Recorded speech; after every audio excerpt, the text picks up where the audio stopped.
Hello everybody, welcome to Macro Talk 2. It is Thursday, October the 10th, 10/10/24.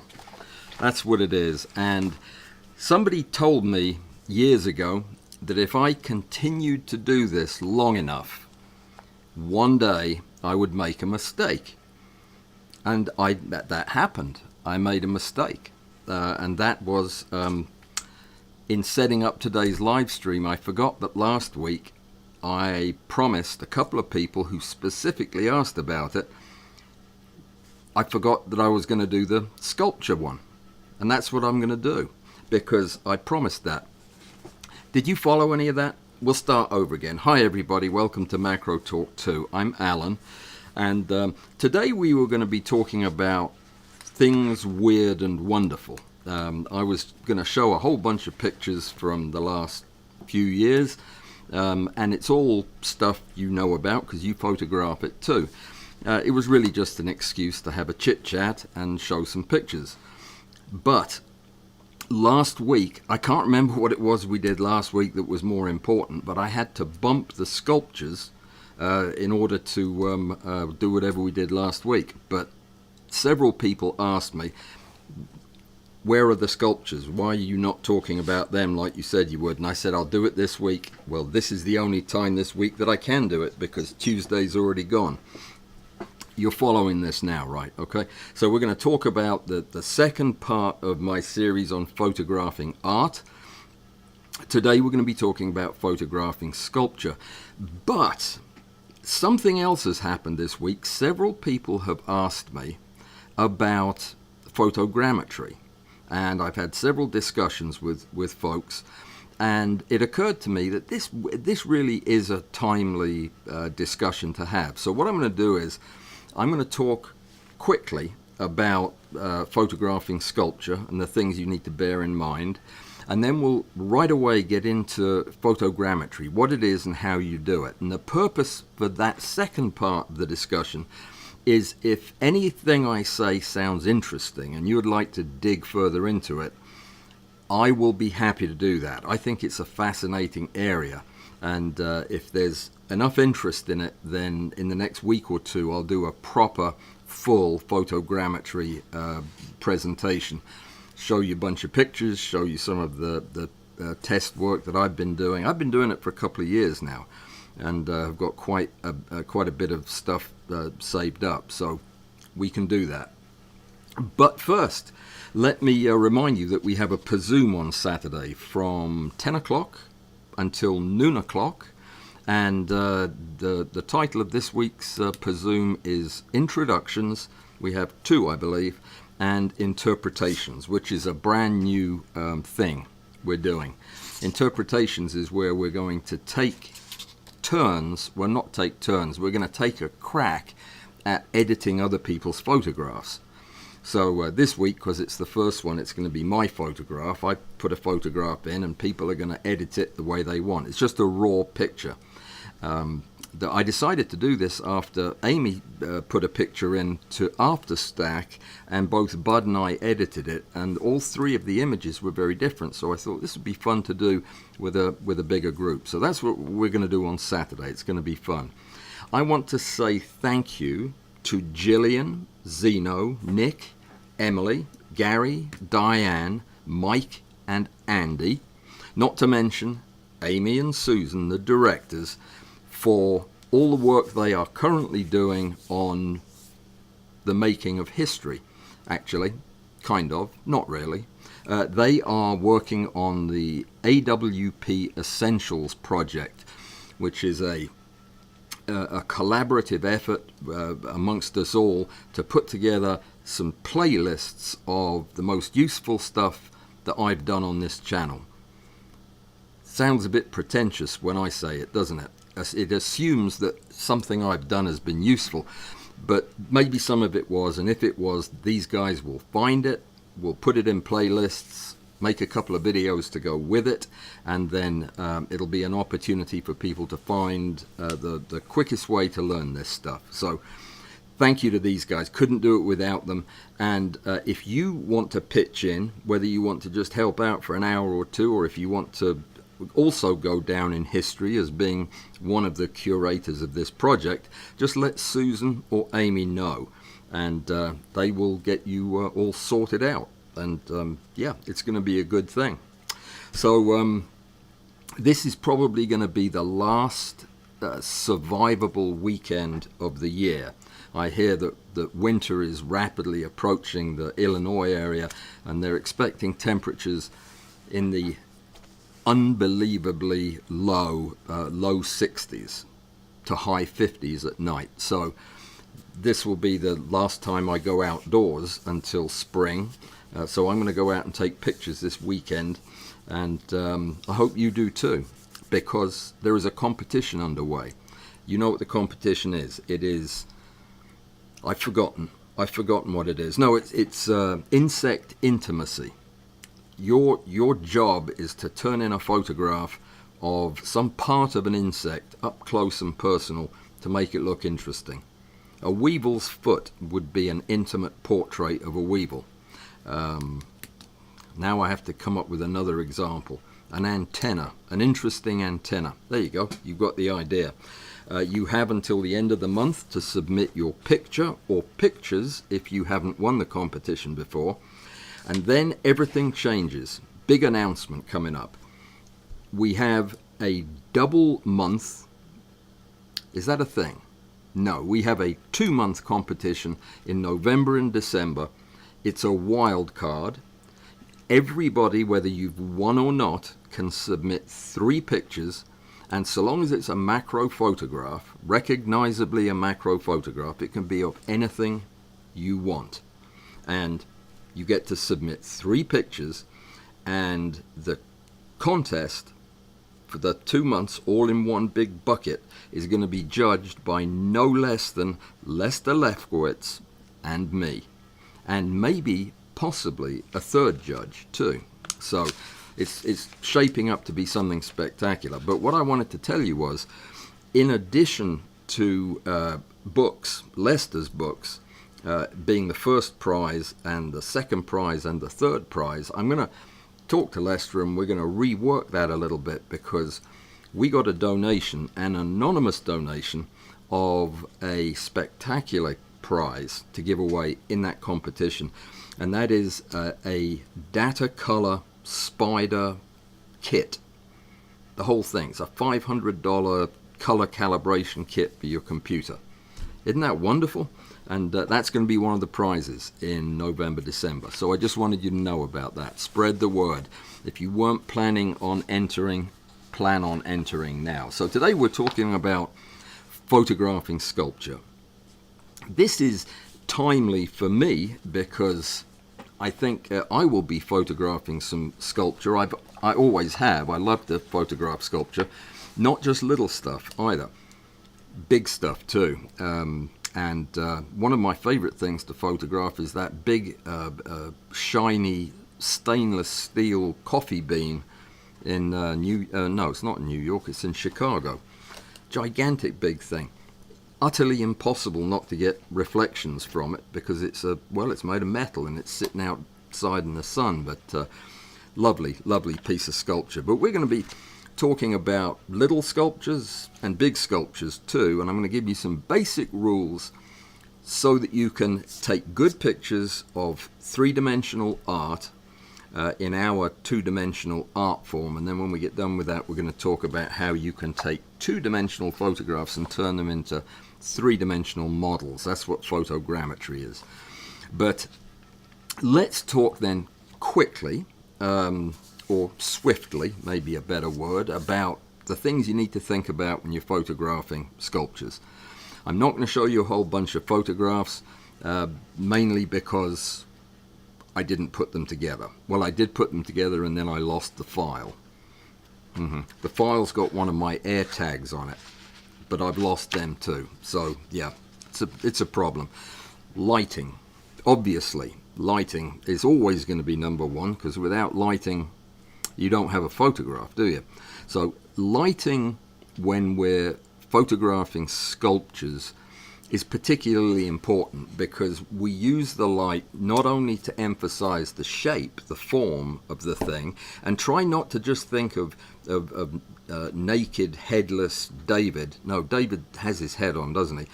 It's not just human forms that you're going to be photographing. Some of the nicest sculptures I've photographed are abstract things, just big rusty chunks of iron out in the middle of a field, that type of thing.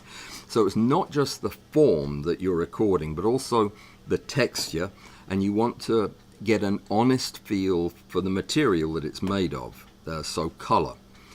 So when you think about light, don't just think about shape, but also texture, color, material. Oftentimes we have to deal with the light that we're given because sculptures, I mean, have you ever actually climbed up on the Piazza at the Vatican and tried to hold a diffuser up in the air? No, you wouldn't even get to the statue before the nuns arrested you. So yeah, you can't do that. So you have to, of course, the light in that vestibule at the Vatican, in the cathedral, is nice and soft, and it would be fine. But imagine one sitting out in a field.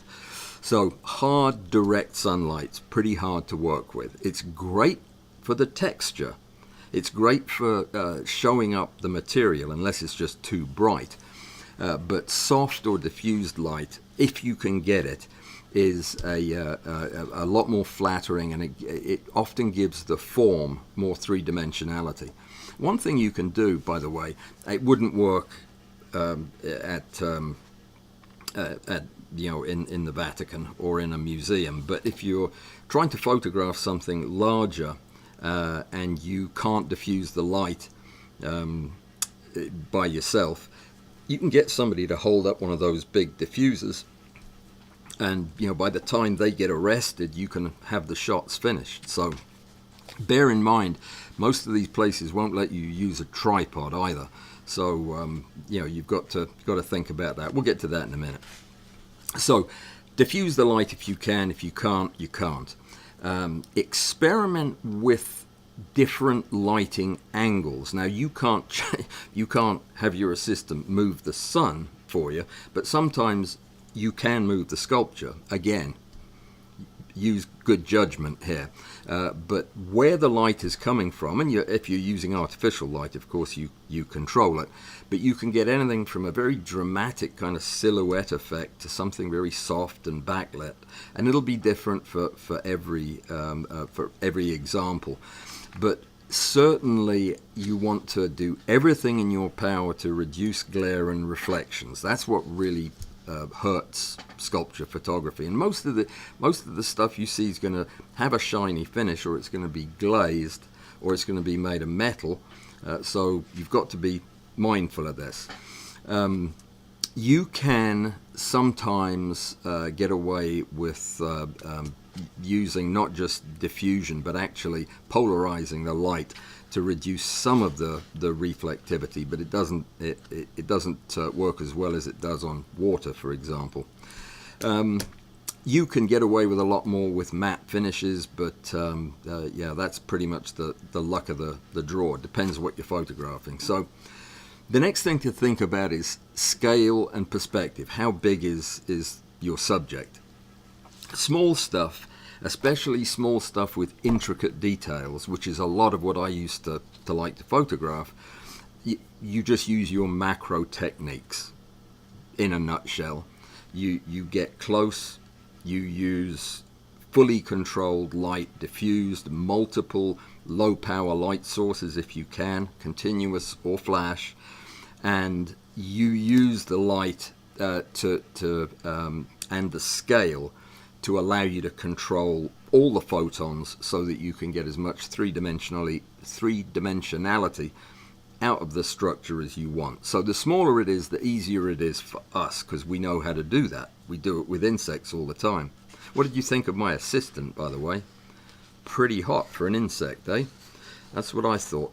For large pieces of sculpture, the most important thing becomes perspective. Where you take the photograph from can change everything in how it looks. I'm getting ready to photograph some large insects. I mean human-sized insects, and where I choose to photograph them from is going to drastically change the way they look, and hopefully I'll get to show you that. Wide lenses are really cool if you want to show context, of course. For example, back to the Pieta in the Vatican. I don't even think you're allowed a camera in there, come to think of it, because I used my cell phone before they kicked me out. But if you could, you would want to get that backdrop. You would want to get that cathedral, the shadows and the beams of light coming in. You'd want that in your picture. And that's typically the way it is with large-scale subjects. It's a mistake to crop in too tight on a large-scale subject. It makes the thing look cramped. Now, you can get away with it on a small subject. If you have a small sculpture, you can get right in on it and have just a neutral background, and it doesn't look cramped. But when you've got a gigantic one and it fills the frame, it looks terrible. So step back. Allow the thing some room to breathe and show the surroundings a little bit. Be very, very careful when photographing sculpture of distortion if you're using a wide lens. And it doesn't have to be that wide to cause problems. Remember that you're probably photographing something that at least somebody who looks at your picture is going to recognize it. They're going to know what you photographed. And if the statue of Venus has gigantic big feet because you used a too wide of an angle lens too close in, they'll know that that's not really what she looks like. Her feet aren't that big, they're dainty. Or does she have her feet chopped off? I can't remember. So many of these statues have bits chopped off for some reason. I can't remember who has feet and who doesn't. But anyway, multiple angles. If you're in Rome taking these pictures, you may not get to go back and take another one. So it's a great idea to photograph the thing from all kinds of angles, and we're going to talk about that in photogrammetry. But you don't have to take that many photographs, but I would urge you, even if a piece has a definite best side, if there is one view that absolutely knocks you out and the rest are just okay, still get a couple of the just okays. You never know until you process them, what you might have. But certainly there's always going to be a key angle, except that coffee bean. Doesn't matter where you photograph that from, looks exactly the same, big shiny coffee bean. But most other things, it'll have a best side. Think about the surface you're working with, because obviously shiny reflective surfaces are hard to shoot. You cannot put a light tint over Chicago's coffee bean, or for that matter, there's a sculpture of what's that famous actress with blonde hair? Can't remember. Elton John sang a song about her. Somebody'll remind me. I think she was dating a president at some point. Anyway, there's a statue of her with her dress blowing up. Not blowing up as in, you know what I mean. Yeah, in Chicago. Yeah, downtown. And she's holding her skirt down from the wind. She's standing actually on a grate. Yeah, okay. Too much information? Well, I forgot where I was going to with this, but the finish, that was what it was. You need to make the best of the finish that you have on the big sculptures. You're not going to have much you can do about it, except using a polarized filter, a polarizing filter if you have one, which you should if you're out photographing sculptures in the wild. Diffusing light, again, one thing that you can do, a trick that I use quite a lot, I tried to photograph several really nice sculptures in Rome, outdoors in Rome, and none of them really worked out very well. I went back after dark and photographed them in the dark, and they were much better, much better. So you can always do that. Go back in the evening. or after the sun dips behind the buildings. You're going to approach stone and wood very differently than you would a polished surface or metal. But certainly, the richer the texture, the more you want to accentuate that, so that you want the viewer of the picture to feel the texture of the piece of art. Controlled lighting.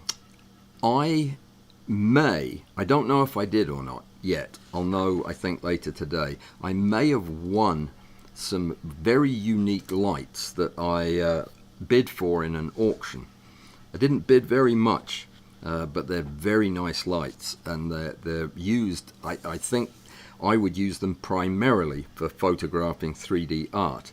They're very small, very bright halogen lights. I forget what they're called, but yeah, if I get them, I probably saved about 99% of their value. Yep, it was a good auction. I'll tell you about them later if I win them. But that's the kind of thing. They're small and compact. You can put them in a suitcase. They just get hot as Hades, but are lovely for this kind of photography. If your sculpture, and some of them do, have fabrics on them, or the artist has stuck stuff on the surface of it for one reason or another, it's good to use a carefully balanced lighting system so that you're not getting weird shadows that are inexplicable to the viewer. You really want to emphasize the tactile nature of the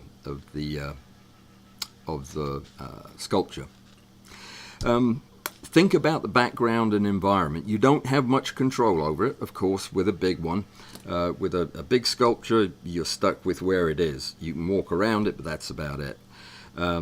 If you have something small, I almost always recommend using a neutral, soft, unobtrusive background that doesn't do anything but just disappear. And it's very, very rare that I will put a sculpture against anything else, because really all it can do is detract from it. You don't have that option with big sculptures, but most of the big sculptures that have been carefully placed have been placed where they were placed for a good reason, because of their surroundings. The artist will have had a lot to say about where the thing goes.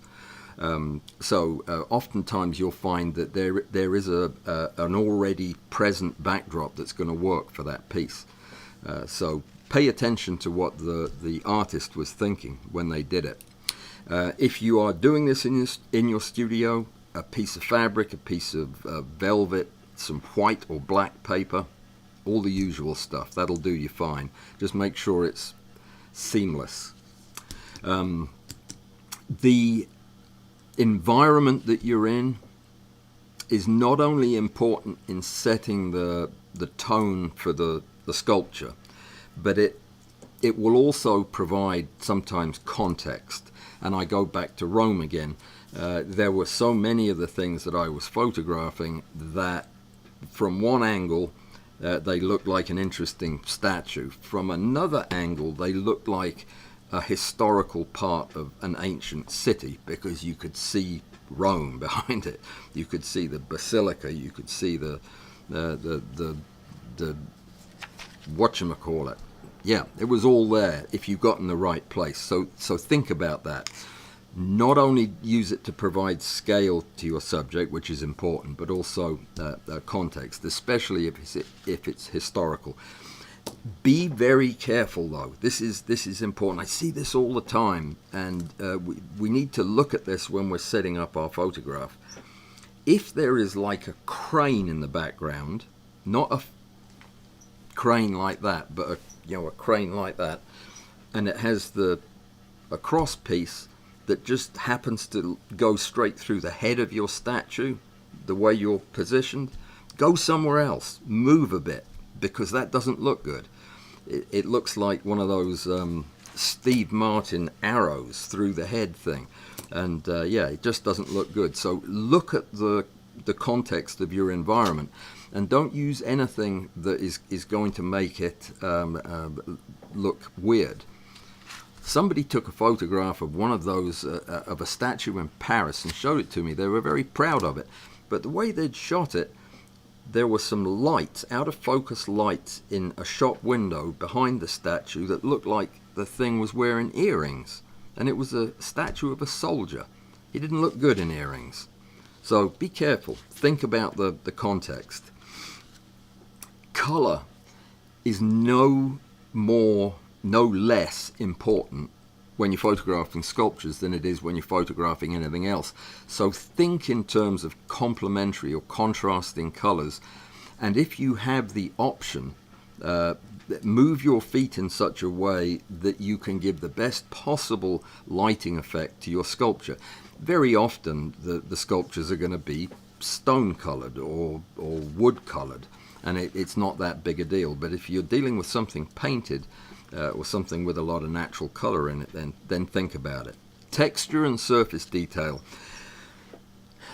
It's a huge part, as any sculptor will tell you, that the choice of materials and how the subject is finished is a huge part of the art form, and we don't need to ignore that. We need to get these surface details into the photograph. And sometimes that means taking multiple photographs. In other words, taking a full scale photograph of the whole sculpture and then some detailed shots to show the textures. You can do that. You can get away with that if you do it tastefully, where you can have a panel with several exposures on it that show the artwork in all its glory. As we talked about earlier, for sculptures that have a lot of intricate texture, and especially where there are details as well as a surface texture that's very important, side lighting seems to be the best way to do it. Front lighting tends to kill a lot of that texture and make it all look uniform. Anything behind the midline makes the whole thing look weird, because you have absolutely no light coming across the texture. But coming from the sides or the middle front sides, 45 degrees, will give you the shadows, give you the relief of the shapes on the surface, and it'll often make the whole thing look more three-dimensional. And like I said, get in for a macro close-up shot if that's what you need to document it, even if you don't use it.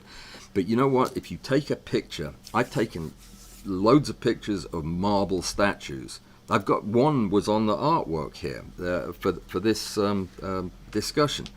It was my friend Chaz Darwin at the Natural History Museum in London. He's sitting in a chair at the top of the stairs, scowling at everybody that walks up, probably not happy with their genetic material or something. But I took pictures of him, and when I looked at the pictures I realized you couldn't really tell what he was made of, and that was important because he's made of some kind of extremely gorgeous rock. What's that white stuff? Marble. Yeah, that's what he was made out of, marble. So I took some close-up shots with it, which I didn't show there. But yeah, you don't want to overlook something important like that just because you're too far away. Think about depth of field. Depth of field is great for isolating the details. If you're looking at part of a large sculpture, or if you're looking at the whole thing and it's small, you can use a shallow depth of field like you would with an insect, and you can get the most interesting stuff in focus and let the rest of it drop out of focus. That's fine, and it's great for showing craftsmanship. If you want to show how beautiful a piece of sculpture is, go to the fine details on the face and get a close-up of the material there, because you can see how smooth and perfect the finish is. And you can do that with a shallow depth of field. But for large pieces and things that have depth of their own, and especially for things that our brain is not going to interpret for us, this is what a completely abstract sculpture will do. I took one at the Botanical Gardens here a few weeks ago. It's a three-dimensional metal iron thing that's all rusted. But if you didn't know, it could look fairly flat from a distance with a longer lens. That's very important that you get the depth of field so that you can show that no, it's in fact a very deep structure, and it's got a lot of important shape characteristics in its depth. So you want to go for a bigger depth of field. So you need to step back a little bit and make sure that everything's in focus. You can even focus stack. 1 or 2 shots would be all it would take for a big sculpture. The orientation and composition, again, oftentimes we're at the mercy of the placement of the piece, but not always. And it's important to remember that just like in photography, we have an intended point of focus when we take a picture of something. The viewer is going to be looking where we've anticipated they would look, and that's parts in focus. Insect, eyes. You know this. So you make sure that the eyes are in focus because that's going to be the focus of the attention of the viewer. When a sculptor makes a piece of art, he is also intending that the viewer will examine the sculpture with a focus somewhere on it. You need to focus on that point of focus. You need to use your compositional skills to draw the viewer's eye to the same area that the sculptor was trying to draw their attention in the three-dimensional piece. This is one of the harder parts. It's not always hard. Sometimes it's pretty obvious what the point of interest is. Sometimes it's not, though. I'm tempted to reach up there and get a sculpture, and I will. Excuse me 1 second.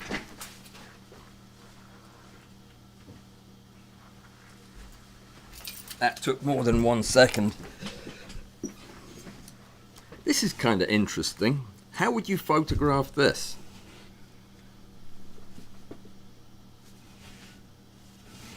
This is a monkey examining a human skull with Darwin on the book. Where do you think the focus would be? What do you think the artist is wanting us to look at? Yeah, think about it. We'll talk about it at the end. But that's where you need to have the focus in your photograph. You do not want to miss what the artist was trying to emphasize in his three-dimensional piece of work.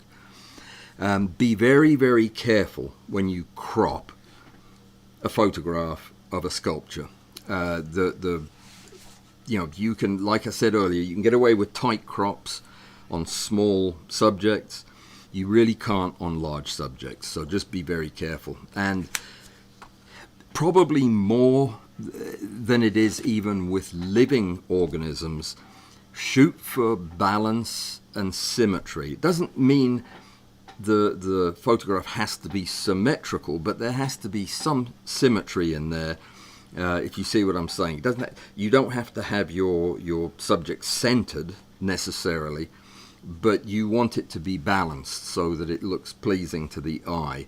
You don't want the center of mass leaning towards the narrow side of the picture and a big empty space on the other side. You know what I'm saying.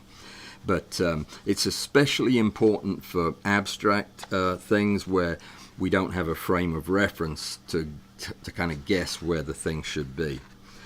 Be especially careful of reflections and glare, like I've talked about: metal, glass, transparent stuff, polished stone.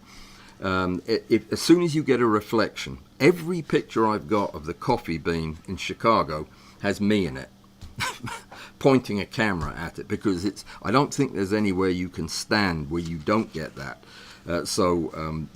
You want to minimize that if possible. And glare is different than reflection, of course. That's where you're getting a reflection of a bright light that's bouncing off into your camera. Oftentimes your position or your time of day that you choose to photograph it can be the best impact you have on that. Some sculptures you're going to see are actually moving. They're meant to move. There's some fantastic sculptures down at the Gulf Coast. Is the Gulf Coast still there?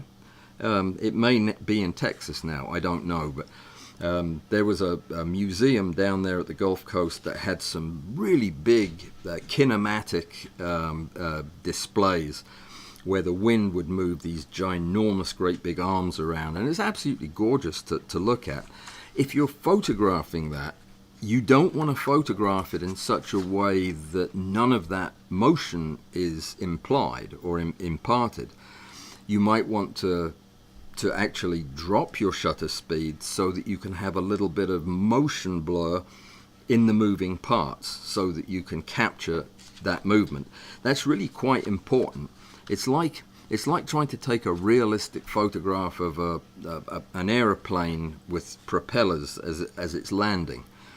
If your temptation is to shoot at a super high shutter speed so that you can freeze the action, and you'll freeze it, and the whole thing will look like it should be dropping out of the sky because the propeller's not turning, which is unhealthy for an aeroplane in the air. So you use a longer shutter speed, get some nice blur on the propeller and maybe on the wings as well, and the whole thing looks like it's moving. Do exactly the same thing with sculpture.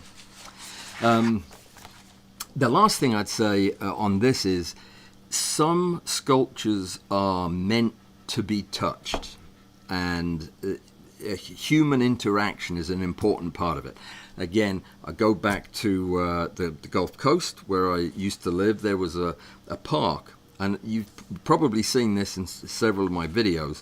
There's a park that I used to go to a lot, and it had a statue of a woman sitting on a park bench. For the first 6 months that I was there, I used to say hi to her as I walked past because she's very realistic, except she's made of metal, which I hadn't noticed. But that is an example of a piece of interactive art. It's intended that people will sit on the bench next to her and look stupid, basically. So that might be a consideration. If you're photographing that sculpture, get somebody to sit down next to it. That was the way it was intended to be used. I'm only partially kidding. I did say hello to it the first time I walked past, and I thought, well, she's quite rude, because not a word from her after I said hello. That's when I realized she was made of brass. Okay, moving on. Scale, we kind of talked about it in terms of how you compose the shots, but close-up and macro techniques for bringing out lighting, bringing out detail is key, and using soft light that emphasizes detail is important at those scales. But for large sculptures, it's the scale that you need to focus on. It's not the detail of the surface, though you get it if you can. What you really want to do is capture the majesty of the piece if it's gigantic. Like everything in photography, like everything in art, well, like everything in life, being successful in capturing two-dimensional images of three-dimensional structures is a balance of all of these things that I've just talked about. You can't ignore any of them. If you are familiar with doing photography of other inanimate objects like architecture, you've got a good head start on this. What we do in macro, especially if we do mostly in the studio, doesn't lend itself very well to this, and you need to think about each of these different sets of issues when you're planning a shot. If you've never done this, I highly recommend it as it's not only a very relaxing and fun way to spend an afternoon, and it can result in some pretty astonishing photographs. But it's actually a great way to learn about the sculptures themselves. You have to examine what you're photographing to be able to photograph it well, so you'll know what the material is, and you'll begin to appreciate just how hard it was for the sculptor to make that and make it so realistic that you could photograph it so well. So what do you think the point of focus is on my monkey? It has to be the skull. I mean, it really can't be anything else. It's the first thing you're going to look at. Yeah, I can't remember the context of why that was important. But oh yeah, the person who made this is a bronze. The person who made it wanted us to see the skull. That's why it's lighter. It's held out in front. The monkey's kind of slouched down next to it. You'll look at the monkey next, but you'd look at the skull first. So that would have to be your point of focus. That's where you'd have to be in sharpest focus. Okay, so they're all important. We have, got a few minutes left to talk about photogrammetry. I'm going to have a very, very quick look at the Marilyn Monroe was the sculpture. Yes, with her holding her skirt down. It's fantastic. If you've never seen it, she's about 20 feet tall, 30 feet tall. And of course, because of her being taller than the people walking by on the pavement, you have an unusual perspective on the whole skirt issue, as you might imagine. But it's a breathtaking piece of art, it really is. I don't know who did it. I should have known that before I brought her up, shouldn't I? I also don't know who did the coffee bean either, so there's that. But we're going to talk about photogrammetry after I make sure... Alabaster. Are you calling me that, Arthur, or you're the material you're talking about? Yes, yes. A macro guillotine. And the words that came before that have been withdrawn or deleted, so I don't know what Zeno was referring to, but hopefully it was not what should we do with Alan, and then a macro guillotine was suggested, so we'll hope not. Okay, I don't think there's anything else that I need to answer right at this second. No. This is interesting though,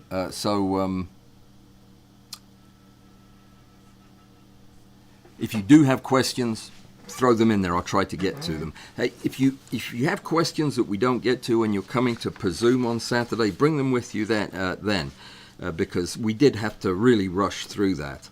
I mentioned at the beginning of the week I'm doing some work with a rather famous sculptor right now, and he happens to be one of the world's leading insect sculptors, believe it or not. Small world. So I'm very hopeful that at some point I'll get to photograph some of his really, really exciting work. Yeah, you've got to see it to believe it. Photogrammetry, what is it?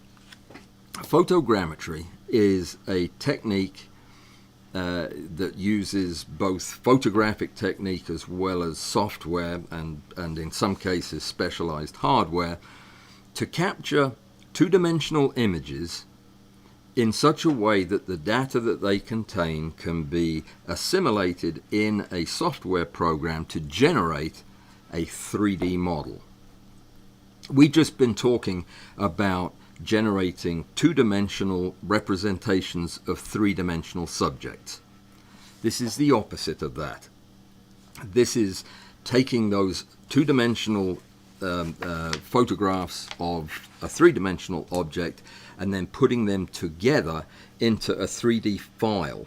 Now, the file that you get can be numerous different formats, but the data itself describes a three-dimensional subject. It usually does so using what are called polygons or a point cloud, which is just simply the number of points on the surface of your subject that appear in a certain three-dimensional area in Cartesian coordinates.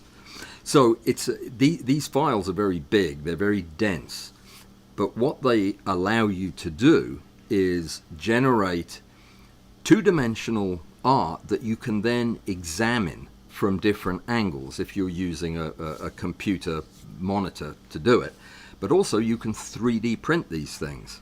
So you can create a photogrammetric image of a 3D structure, and if you can get the quality good enough, you can then go back and take the file that you generate and you can 3D print what you were just looking at. So you can actually create a representation of it.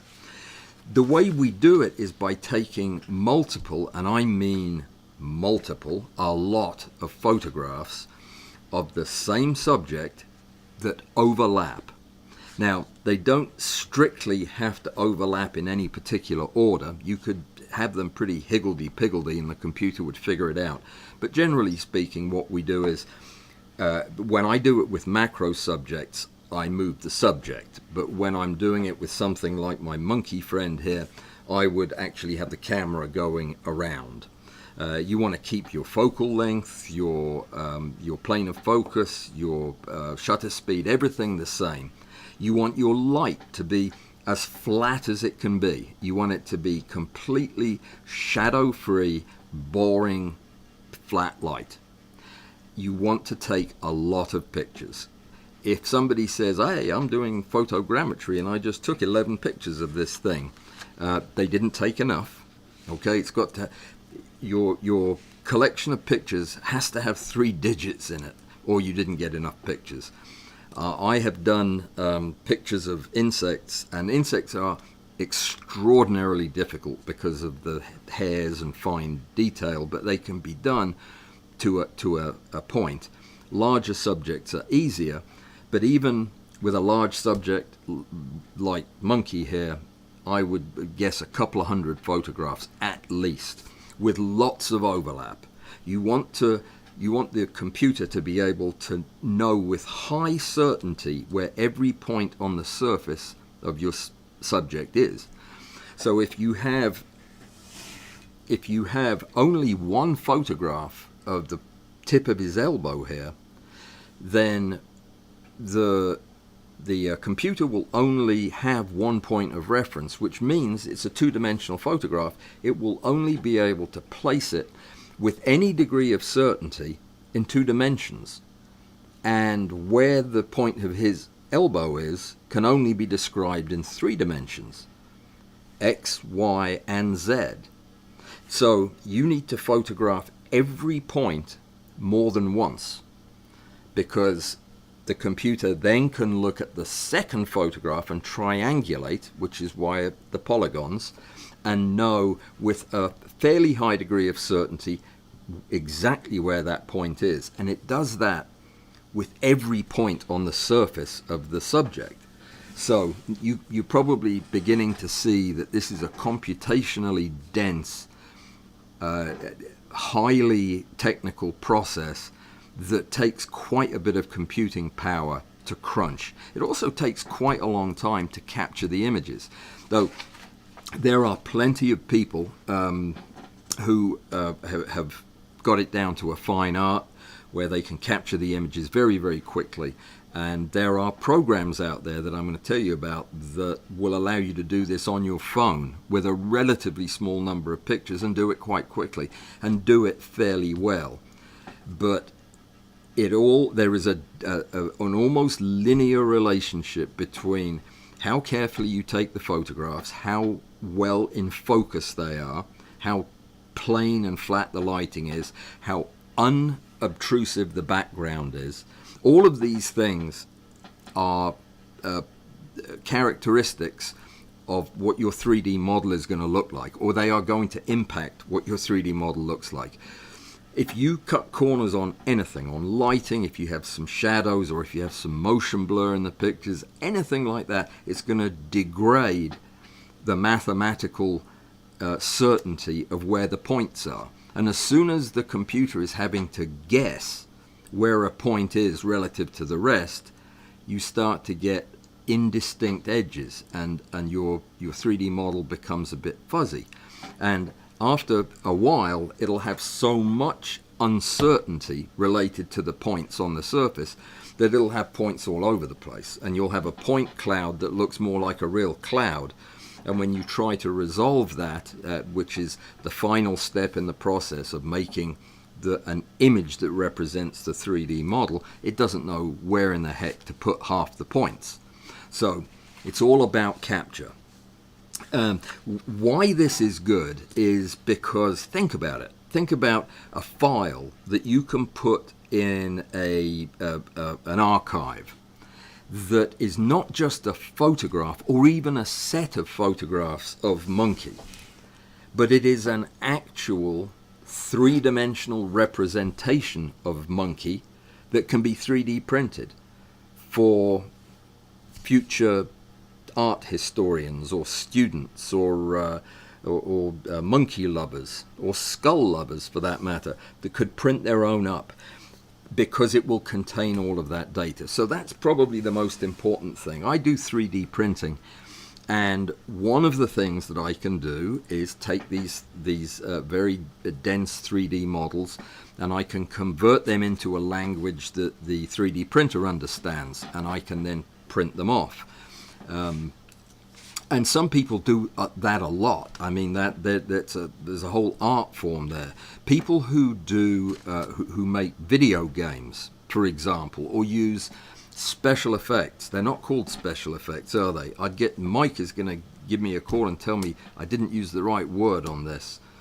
Oh, gee, I can't remember what it is. I'm going to call it special effects. But people who are doing that kind of work for movies or for television or for video games, they need these 3D models. Otherwise, they don't know what a car looks like, or what's the other feature of most 3D, of most video games? A gun or something.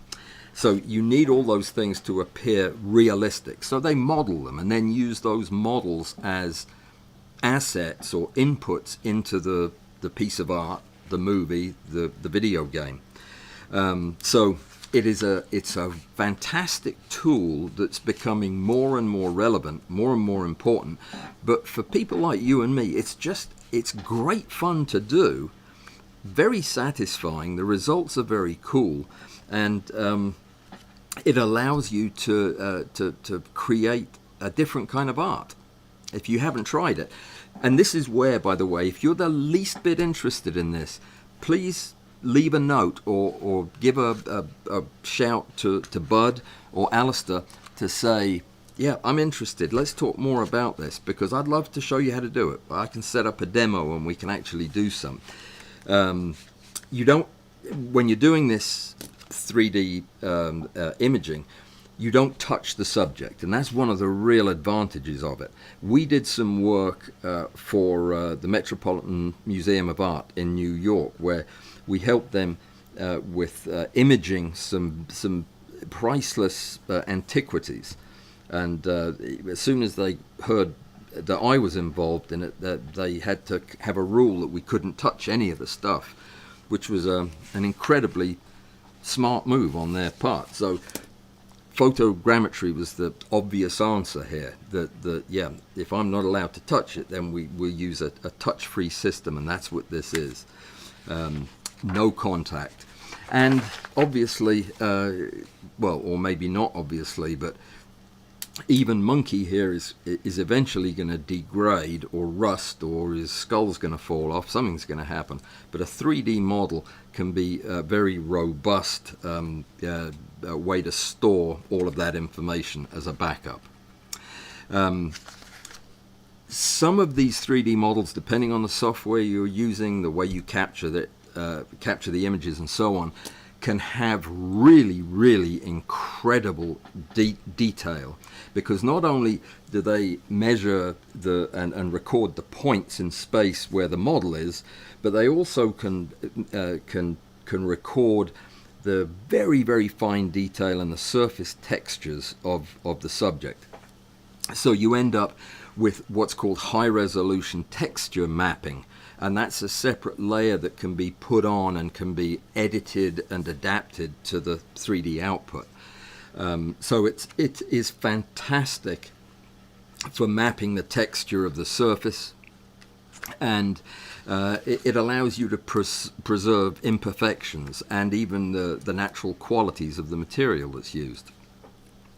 One of the beautiful things that you can do with these is you can, and one day you'll be able to do it digitally with ginormous holograms, but you can turn that 3D representation of the piece of art into a 3D representation in the classroom, and you'll be able to walk around it. Another thing is AI, the augmented reality, AR, VR, virtual reality, those two where you wear the goggles. With a 3D model, you'll be able to manipulate that model. You can look underneath it and around back of it. Same in the classroom. It is the way of the future when it comes to really looking at things. The reason that we were involved in it, and the reason that we were doing photogrammetry with insects to find out how low we could go with the size of the subject and still get good quality 3D images, is because we see this as an incredibly important tool for teaching people about insects. The ability to have a three-dimensional representation of a weevil, for example, being the most beautiful insect in the world, you would be able to turn it around and look at its feet in great detail. I would never leave the house if I could do that. I'd just have my goggles on and I'd always be looking at weevils' feet. So, yeah. Documentation, conservation, all of those things become, gain a new dimension with photogrammetry. And it's fun. It's also commercially very, very useful for people who are trying to promote products, as you can imagine. It won't be long before, billboards are three-dimensional too. So, yeah, photogrammetry is going to be everywhere. It's already everywhere. You probably just haven't noticed it yet, but you probably will now. There are all kinds of challenges. Most of them relate to the capture stuff I was just telling you. You really need, if you want to get good, high-quality, three-dimensional models, you need to retain control of your environment down to fine detail. You absolutely need light that doesn't change. You need focus that remains the same. You need to avoid motion, but really you want to keep the photographs as comparable to one another as possible, which includes when you're rotating around your subject. What I do is I make sure that I stay at one level all the way around with very, very fine intervals, and then I will go to a higher angle and do the same thing, and then up to the top and do the same thing, so that I'm maintaining. It's really not because it needs to be that way for the photogrammetry program to process the data, but by doing it that way, I'm more cognizant of keeping my environment unchanged. If I'm moving the camera in a predictable way, I'm not going to suddenly step into the light source and interrupt the light and throw a shadow on half the pictures. See what I'm saying? You will if you try it. You will if you try it. I think of photogrammetry right now, anyway, for me, as a complementary skill set, as a complementary art to photography. But depending on where you are and what you're doing and how this integrates with your business, say, this could be very much more than that. But it is absolutely fascinating. I want to tell you very, very briefly about a few of the software tools you would need if you were going to try this. Does anybody want me to do it? No, not a single soul says, yeah, that sounds great. Zio asks, which is preferable in photogrammetry, a camera or a scanner? A camera. It depends on the subject, of course, but almost always it'll be a camera. They do make 3D scanners, but in photogrammetry we're talking about imagery rather than just the point cloud. The software is either expensive or not particularly great, and most of it only works on Windows computers. There are programs that work on Mac too, A lot of it uses the cloud for its computation. They're clunky and slow, but you know, as you get used to a particular platform, you get used to all of its vicissitudes. Agisoft Metashape is probably the gold standard. It's expensive, but it is incredibly powerful. It handles massive data sets, and it supports 3D printing and all that. It's a Windows program, and you need a big computer, powerful computer, to use it. Reality capture is probably the next biggest one. It also can handle complex geometries and large numbers of calculations. It's all about how quickly can it do these teraflops of calculations. And reality capture also works in the cloud. It's used by a lot of creative folks in film, the film world, television. Pix 4D Mapper is slightly less well known. It's used mostly in architecture and surveying, but it does actually work to make what are called orthomosaics of three-dimensional objects. You won't see many people using it unless they're like archaeologists. I think my daughter, who's an archaeologist, uses that program. Autodesk has one called Recap, which I do believe it's not a free program. I think it's quite expensive, but it's part of the Autodesk. That's the Fusion 360 company, and that allows you to use LiDAR as well as photogrammetry, and it also allows you to seamlessly plug scanned 3D models into a CAD or CAM program, so that you can actually, that's very cool. I've done that. You can scan something and then drop it into your drawing in Fusion 360. Pretty cool. A couple of cheaper ones that are either free or should be free. 3DF Zephyr. I've never used it. I've heard about it, never used it. It's good for small-scale projects, apparently. Meshroom, which is another Windows program. It's by Alice Vision. It works with Blender, which is one of the things that make it really worth using. It's good for beginners. I think it's kind of clunky. I didn't like it. There's another one they use in gaming called Capturing Reality. Haven't used it.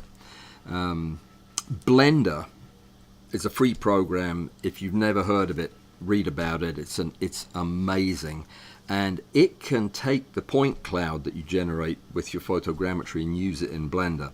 You see, there's a lot to talk about, and probably another day would be good. But I am going to tell you about one super important program. It's called PhotoCatch.